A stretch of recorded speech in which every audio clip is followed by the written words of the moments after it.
What are the methods used to measure the flow? प्रवाह मापने के लिए किन विधियों का उपयोग किया जाता है? In power plant it is required to measure the flow of fluids. Some of common types flow meters used is mechanical flow meter, differential flow meter, electromagnetic flow meter, ultrasonic flow meter, rotometer. विद्युत संयंत्रों में तरल पदार्थों के प्रवाह को मापना आवश्यक होता है। कुछ सामान्य प्रकार के प्रवाह मीटरों का उपयोग यांत्रिक प्रवाह मीटर, विभेदक प्रवाह मीटर, विद्युत चुम्बकीय प्रवाह मीटर, अल्ट्रासोनिक प्रवाह मीटर, रोटामीटर के रूप में किया जाता है। How does soot deposition affect the efficiency of a boiler and how can it be controlled? कालिख का जमाव बॉयलर की दक्षता को कैसे प्रभावित करता है और इसे कैसे नियंत्रित किया जा सकता है? Soot deposition at boiler tube surface reduce heat transfer. Flue gas exhaust temperature increase in this case. Periodical soot blowing can keep the tube surface clean. Boiler tube की सतह पर कालिख का जमाव ऊष्मा स्थानांतरण को कम करता है।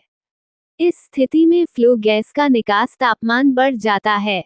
समय समय पर कालिख उड़ाने से ट्यूब की सतह साफ रह सकती है।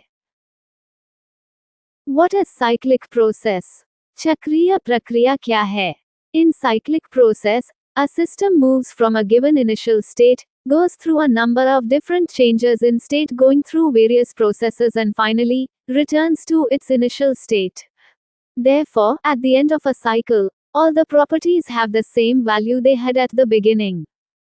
चक्रीय प्रक्रिया में, एक तंत्र एक निश्चित प्रारंभिक अवस्था से आगे बढ़ता है, विभिन्न प्रक्रियाओं से गुजरते हुए अवस्था में कई अलग अलग परिवर्तनों से गुजरता है और अंततः अपनी प्रारंभिक अवस्था में वापस आ जाता है। इसलिए, एक चक्र के अंत में, सभी गुणों का मान वही रहता है जो शुरुआत में था। What is the empirical relation of GCV and UHV?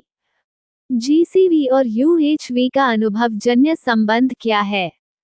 Gross calorific value GCV equals UHV जोड़ 3645 75.4 मट 1.466 whereas ash प्रतिशत and mut is TM प्रतिशत. To which treatment does demineralization belong, internal or external? विखनिजीकरण किस उपचार से संबंधित है, आंतरिक या बाह्य? Demineralization belongs external treatment method in DM plant. Water produced in this plant is called DM water.